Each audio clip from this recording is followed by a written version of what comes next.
രാത്രി മക്കളൊക്കെ ഉറങ്ങി 10 മണിയൊക്കെ കഴിയുമ്പോൾ ഞങ്ങൾക്ക് രണ്ടുപേർക്കും കൂടെ ഒരു കറക്കമുണ്ട് കേട്ടോ. പക്ഷേ ഇന്ന് മോൾ ഉറങ്ങിയിട്ടില്ല. സാധാരണ മൂത്ത മോനെ അവിടെ ഇരുത്തി നമ്മൾ പിള്ളേർ രണ്ടിനെയും ചെറുതിനെ ഉറക്കി കഴിഞ്ഞിട്ടാണ് കേട്ടോ പോവുക. മോൻ്റെ ഭാഷയിൽ പറഞ്ഞാൽ ലവ് ചെയ്യാൻ പോവുക. അപ്പോൾ ഞങ്ങൾ മെയിനായിട്ട് പോകുന്ന ചായവാലയിലാണ്.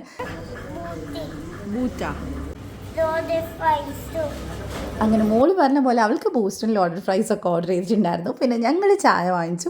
എനിക്ക് ഭയങ്കര ഇഷ്ടമാണ് ഇവിടുത്തെ ചായ കേട്ടോ. പിന്നെ ഞങ്ങൾ രണ്ടുപേരും ഒരു മീ ടൈം എന്നുള്ള രീതിയിലാണ് കേട്ടോ ഈ ഒരു 10 മണിയൊക്കെ കഴിയുമ്പോൾ അടുത്തുള്ള കോഫി ഷോപ്പിലോ ടീ ഷോപ്പിലോ ഒക്കെ പോകുന്നത്. അത് ശരിക്കും പറഞ്ഞാൽ ഭയങ്കര റിലാക്സിങ് ആണ്. അങ്ങനെ പോയവരുണ്ടെങ്കിൽ ഒന്ന് കമൻറ്റ് ചെയ്യുക. പോകാത്തവരെന്തായാലും ഇത് ട്രൈ ചെയ്ത് നോക്കിക്കോ. നല്ല എക്സ്പീരിയൻസ് ആണ്.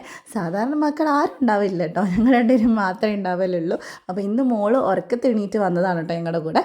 അങ്ങനെ ഇതേ ഞങ്ങൾ സംഭവങ്ങളൊക്കെ വന്നിട്ടുണ്ട്. ഞങ്ങൾ ലോഡഡ് ഫ്രൈസൊക്കെ കഴിച്ചു. ശരിക്കും എന്തെങ്കിലും കഴിക്കാമെന്നുള്ളതല്ല കേട്ടോ, നമ്മൾ കുറച്ചേരം സംസാരിച്ച് ഒരു ചായയും കുടിച്ച് പിരിയുക, അത് ഭയങ്കര രസമുള്ള കാര്യമാണ്. ശരിക്കും ഒന്ന് ട്രൈ ചെയ്ത് നോക്കിക്കോ. അപ്പോൾ അതേ അതിൻ്റെ ഇടയിൽ മോൾക്ക് മിഠായി കിട്ടി, ഭയങ്കര ഹാപ്പി അവൾ. അങ്ങനെ നമ്മൾ ചായ കുടിയൊക്കെ കഴിഞ്ഞ് ഞങ്ങൾ നേരെ ഇനി തിരിച്ച് വീട്ടിലേക്ക് പോവാണ്. അപ്പോൾ ചെറിയ മോൻ എന്തായാലും എണീറ്റിട്ടില്ല. എണീറ്റ് ഞാൻ വിളിക്കാൻ ആളെ ഏൽപ്പിച്ചിട്ടുണ്ടായിരുന്നു കേട്ടോ. അപ്പോൾ ഇനി എന്തായാലും അടുത്ത വിശേഷമായിട്ട് അടുത്ത വീഡിയോയിൽ കാണാം. ബൈ.